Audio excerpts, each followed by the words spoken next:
Steve, it's been so long. Where have you been? I went back to the motherland. What, Russia? Yep, I was sucked up by the mothership.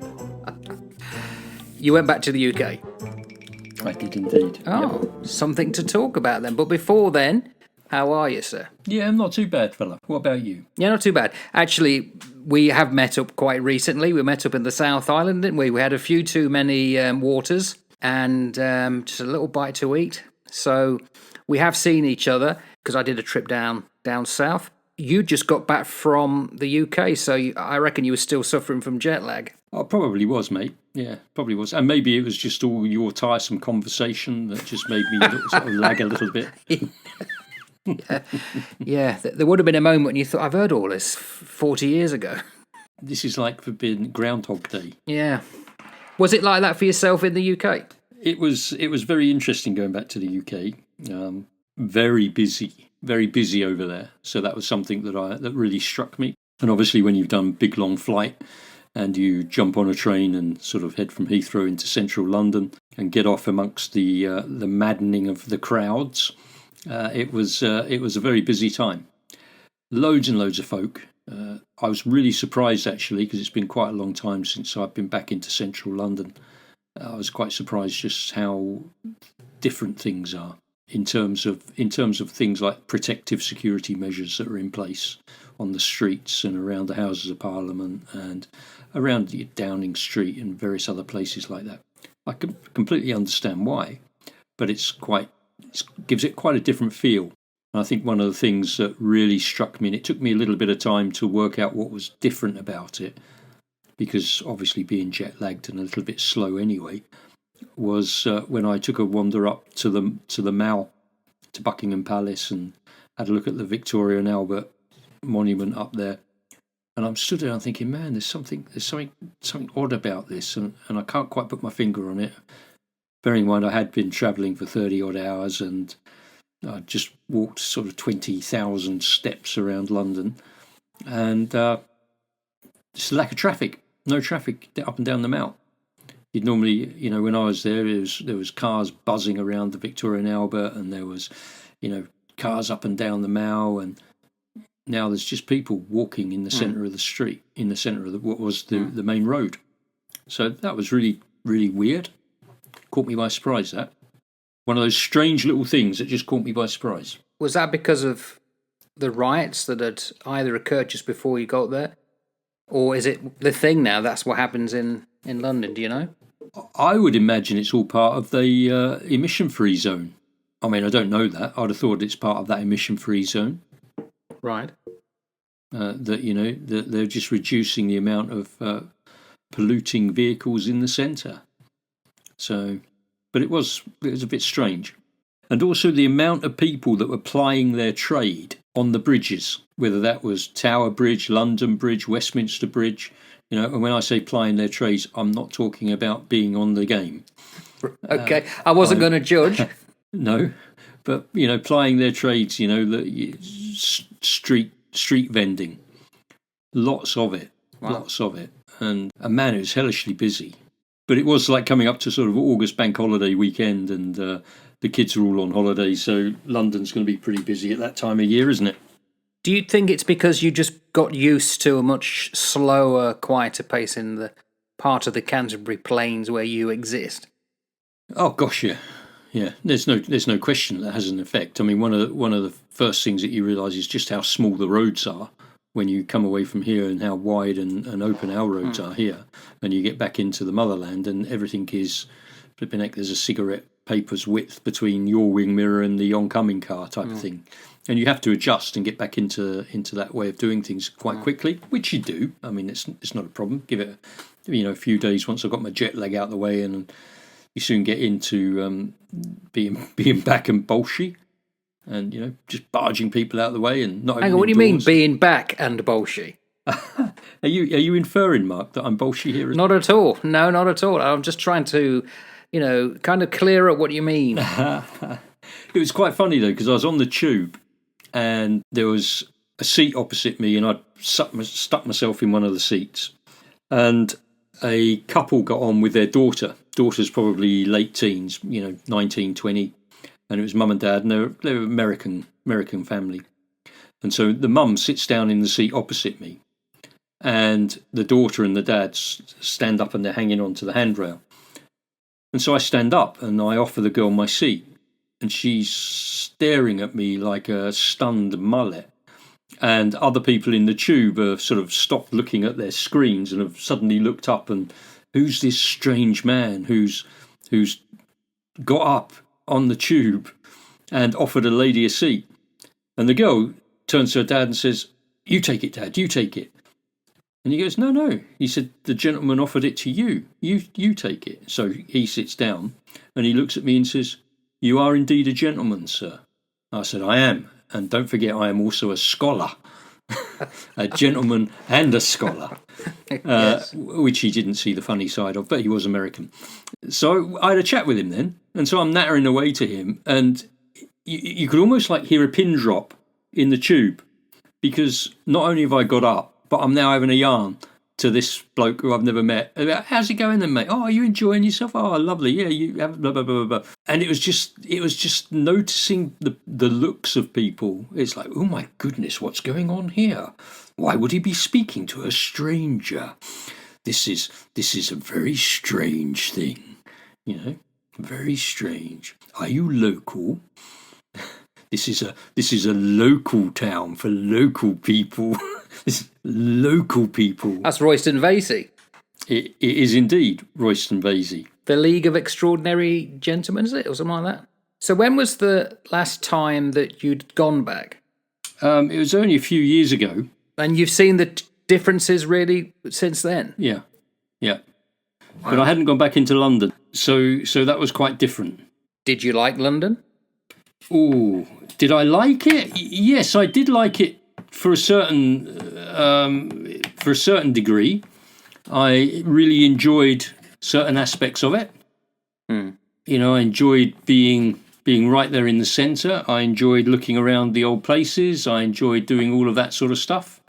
So I really enjoyed that. I mean, I remember years ago, I was working in Tavistock Square, and I'd gone to lunch. It was a Friday afternoon. It was Poets' Day. And if people don't know what that means, it means piss off early, tomorrow's Saturday. So we'd all gone for liquid lunches. And for some reason, I was either waiting for someone or they'd left. And I got talking to a couple who had been out in Zaire or Zimbabwe for about 10, 15 years.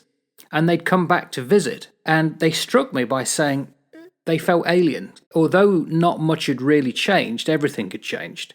And I couldn't remember if they were talking about them changing as well as London changing, and that change made it much more stark, or they really had got so used to being outside of Britain, coming back, they felt British, but they weren't anymore. Does that make sense?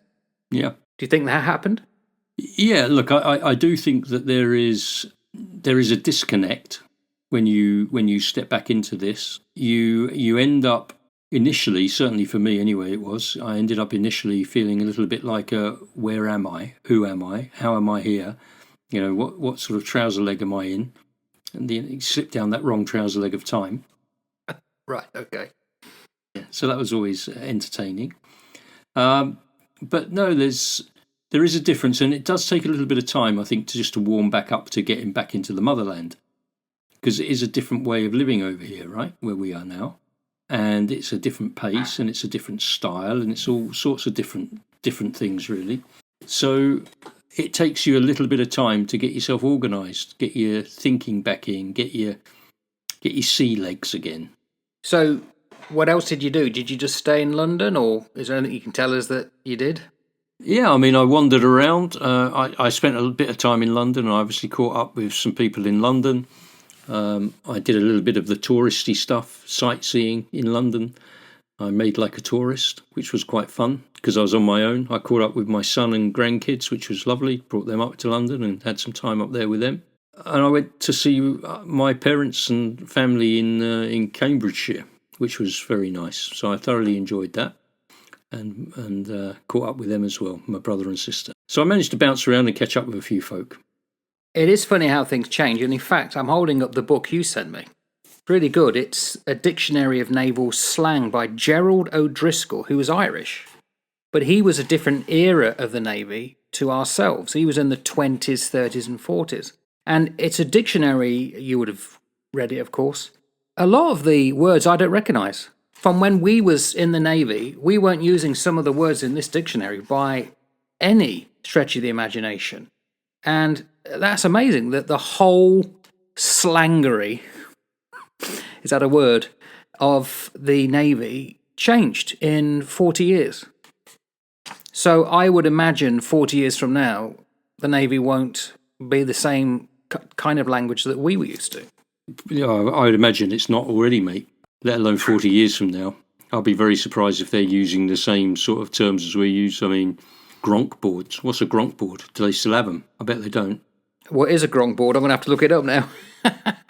Is it in this book? I don't think it is. I don't know. Probably not.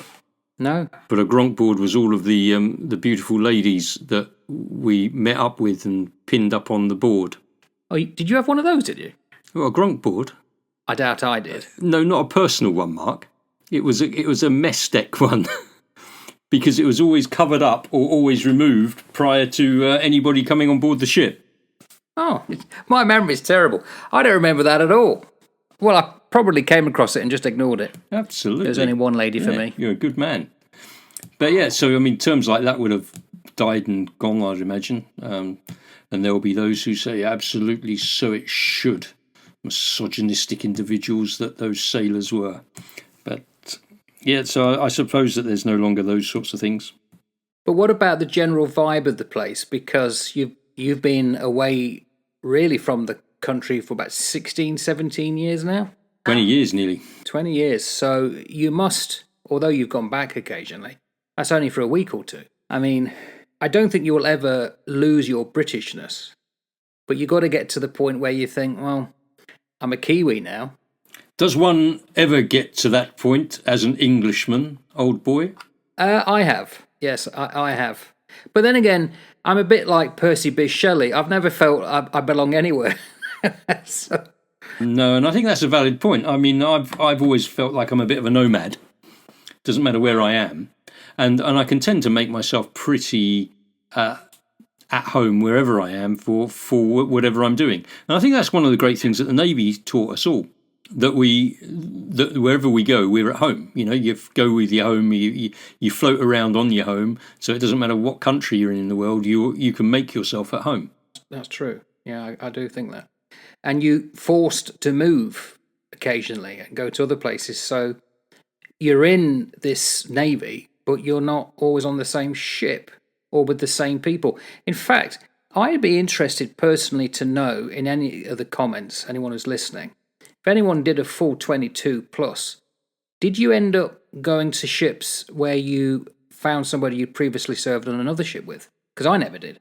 I did. Ah. So when I went from the Manchester to the Southampton, and I think you're probably more likely to come across that if you stayed within the same type of ship. So Type 42 to Type 42, the chances are you would end up bumping into somebody that you had previously served with. So Chris Way, God rest his soul, he was on the Manchester and on the Southampton with me. So it does happen, and I'm sure that across that particular type of ship, you'll find that you bump into the same folk. Did you went back to the place where you grew up, didn't you?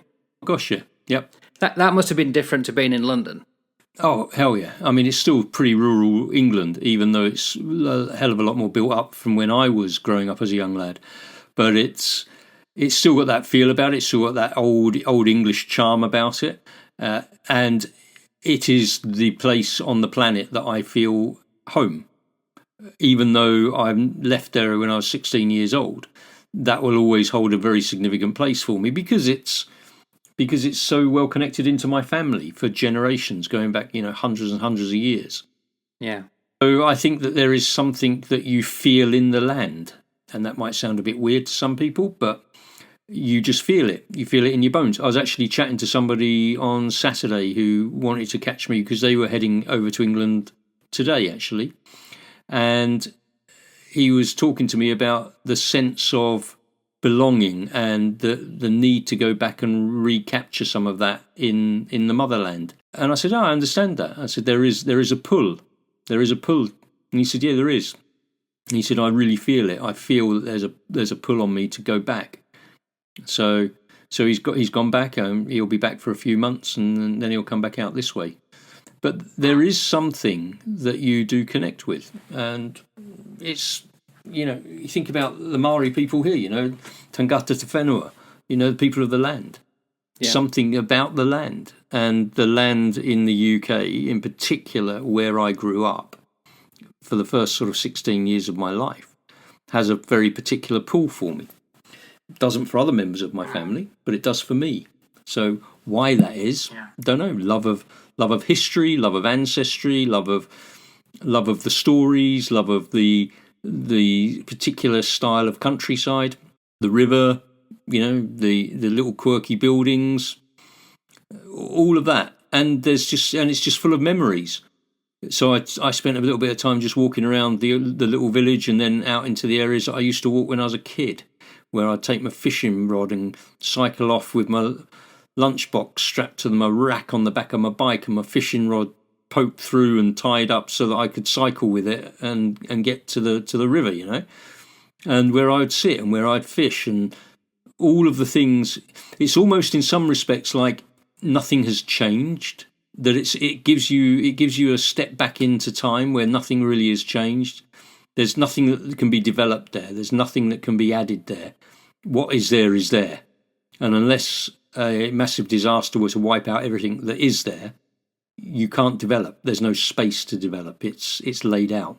So I guess it's that sense of permanence, which is obviously a bit of a con, because there is no sense of permanence in reality. Everything's always on the move, and everything's always intrinsically moving towards entropy, isn't it? Yeah, that's the fourth law of thermonuclear dynamics, isn't it? It's funny, I said it before, I was in reverse. So when I left the UK, moved here, after about 2 years, my son wanted to go back. He was 16 then. So we took him back and I joined him. And I felt the pull back to New Zealand. And so did my son, funnily enough. Even though we'd only been out a couple of years at that point.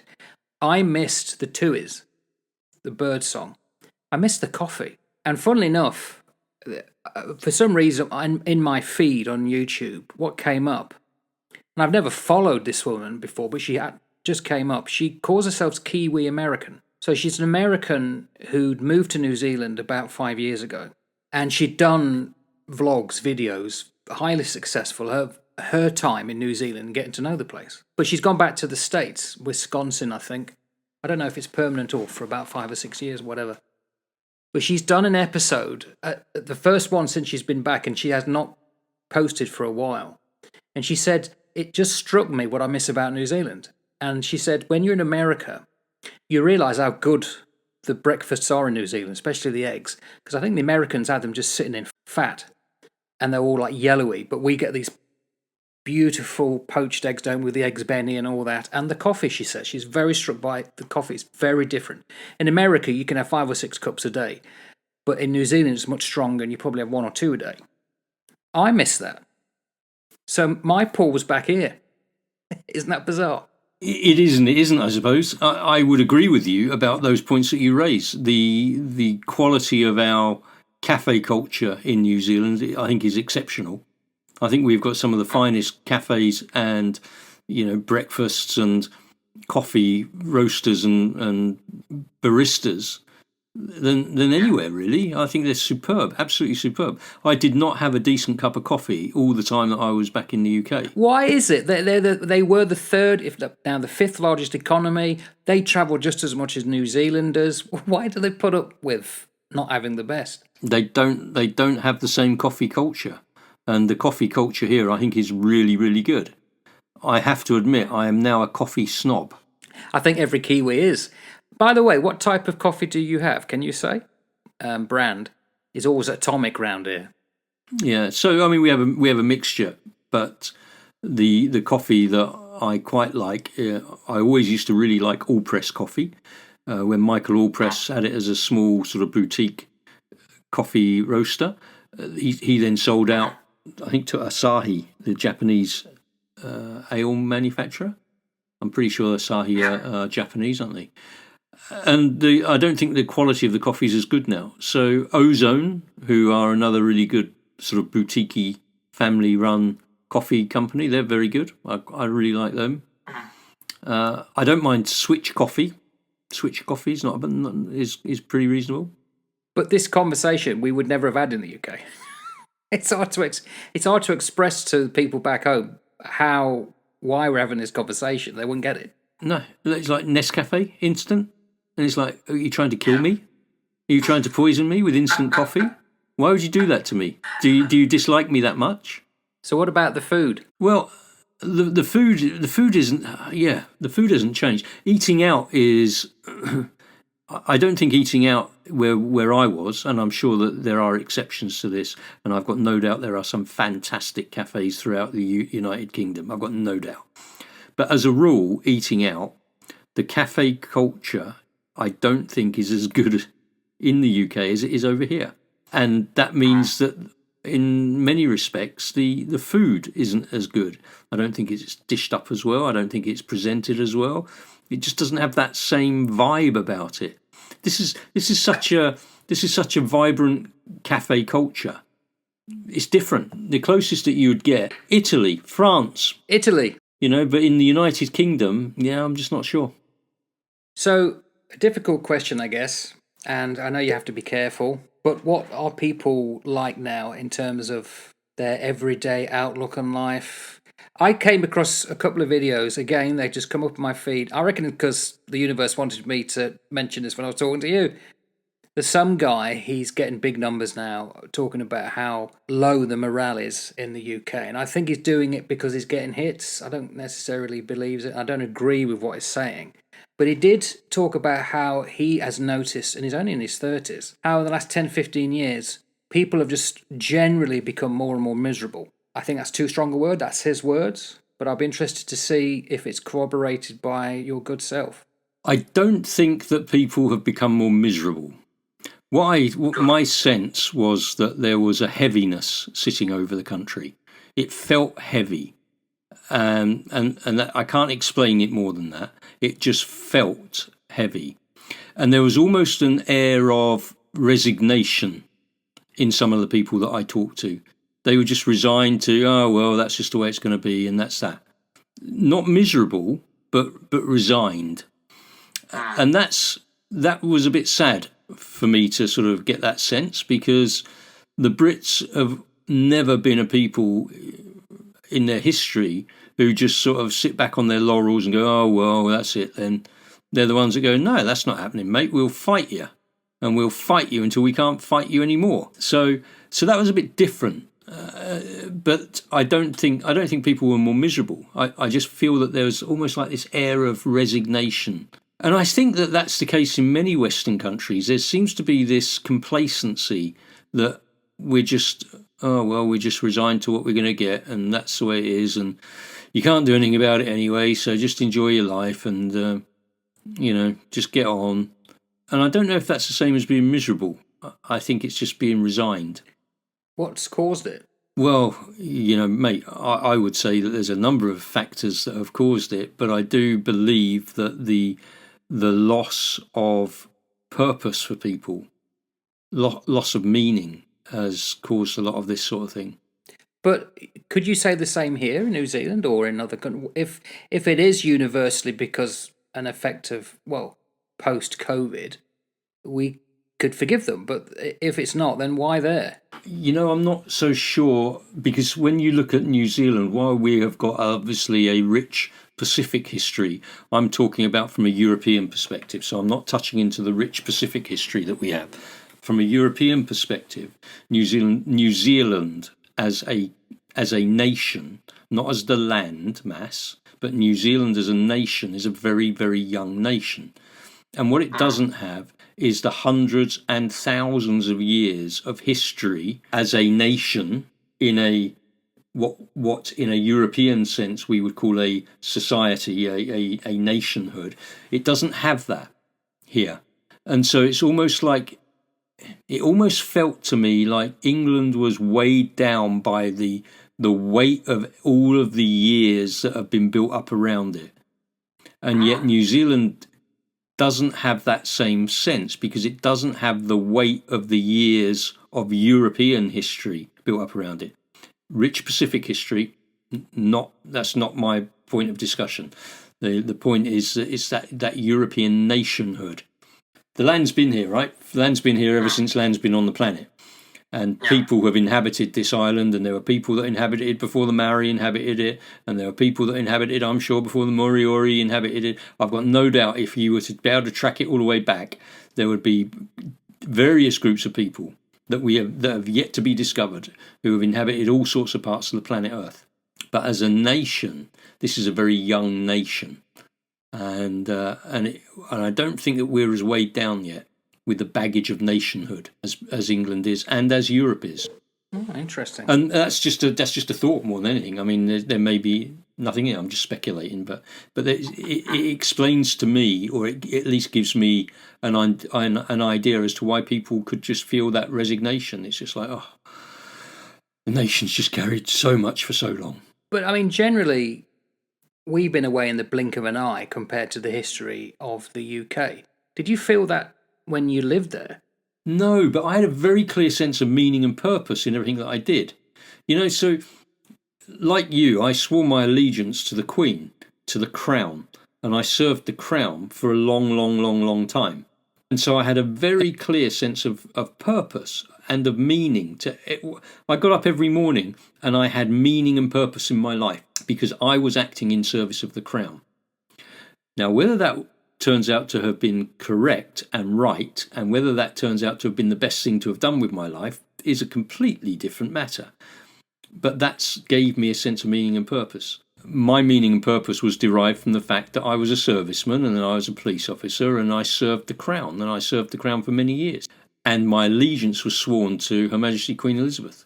I have never sworn allegiance to any other sovereign, other than the one that you can't see. So I just find it as an interesting dynamic. So are there anything that you could say you really found surprising this time, or pleased for? The weather was great. Cool. I had lovely weather. I really enjoyed driving at a sensible speed limit. Are you taking the P now? A little bit. The weather was terrible, wasn't it? Oh, no, the weather was great. The weather was genuinely really good. I think I had about 2 days when it was crap. Oh, good. So it was really lovely, and the speed limits were sensible, so that you could actually put your foot down when you needed to and get somewhere without fear of the highway patrol pulling you over and for doing a roadside suspension on you. Yeah. That was really helpful. I found I loved the British countryside. I spent a bit of time out in the countryside, and honestly, mate, I just don't think that you can beat the British countryside on a good day. On a good day, there's nowhere better. It is absolutely gorgeous, and it's gentle. It's a gentle countryside, and I just found it good for the soul. So overall, I found the whole visit a very good for the soul visit. Cool. So you're looking forward to going back then? Oh, yeah, I'll go back one day, God willing, but it won't be for some time. Yeah, I'm due back next year. Yeah, well, you'll have to let me know what you think. Yes, I'll do an episode then. I can't let you go without answering the question the opposite to that. What didn't you like? What didn't I like? I didn't like some of the negativity that I found in conversations with people. I didn't like some of the people who were rude to me in like customer service. It became too much of a job for them to do anything for me. And I went into one place and I just wanted to post a letter to my granddaughter, and I didn't have the postcode for her. And so the lady at the post shop said, "Well, do you know the postcode?" And I said, No, I don't know the postcode, but it'll get there. It's just New Zealand, mate. Everyone knows where it is. And she said, "I can't take it without the postcode." I said, "Well, I don't have it." And she said, "Well, I can't take it." And it's one of those jobs worth moments, Should have made it up. Yeah, I should have done in hindsight. And so I said, could you just Google it for me? You got your phone there? And she looked at her phone and goes, oh, no, I can't do that. I said, you can't do it. And she said, no, I can't do that. That's a company phone. It's a forbidden cell phone. Just stick it in Google and I'll stick it on it. She says, oh, no, can't do that. Can't do that at all. You'd have to take it away. And I thought to myself, how would I have responded to that back home in New Zealand? Well, it would have been, yeah, of course, mate. Hang about a second. I'll just Google it for you. Oh, yeah, it's that. Not a problem. But some of the things, so I didn't like that, and that annoyed me. Some of the bad manners annoyed me. Like I say, people not opening doors, people pushing past you, people not saying thank you. And I was probably one of those mad people, because when I was like walking around London, or indeed in my little village where I grew up, I would try and eyeball people as they came towards me. And I go, g'day, mate, how you going? And the look of horror on their faces. Somebody's spoken to me. And I thought to myself, that's so sad, because when I was a youngster knocking around there, one, I knew everybody, and two, everybody would talk to you. But people don't want to talk. They don't want to chat. But if you can get through that and you can chat to people, they're lovely. The Brits are lovely. The Brits are a lovely breed in general, I think. But so it's just some of the things that disappointed me, I suppose. I was really ready to come back here, but I was super pleased to have spent time there. Have you got any last words before we finish up? Well, it's just last rites or something. What about your time in the UK? No, I've got no last words. Well, thanks for that then, Steve. I'm glad you enjoyed it. I mean, the worst thing, of course, are the flights. We are the furthest from the UK you can go before you start coming back around the globe. It's a long way. It is a long way, but the flights were good. Singapore Airlines were very good. They looked after me very well. Yeah, good. No turbulence? Lots of turbulence coming home. That's the thing now, isn't it? That's getting really bad now. That must be global warming. Lots of turbulence, and it was a bumpy ride back home here. Beautiful, smooth flight going over to London, but it was quite a bumpy ride coming back. Every flight that you take off safely, every flight that you land safely is a great flight. It's all preordained. All right, you take care. All right, take care then. I'll speak to you soon. Thanks for that. Bye.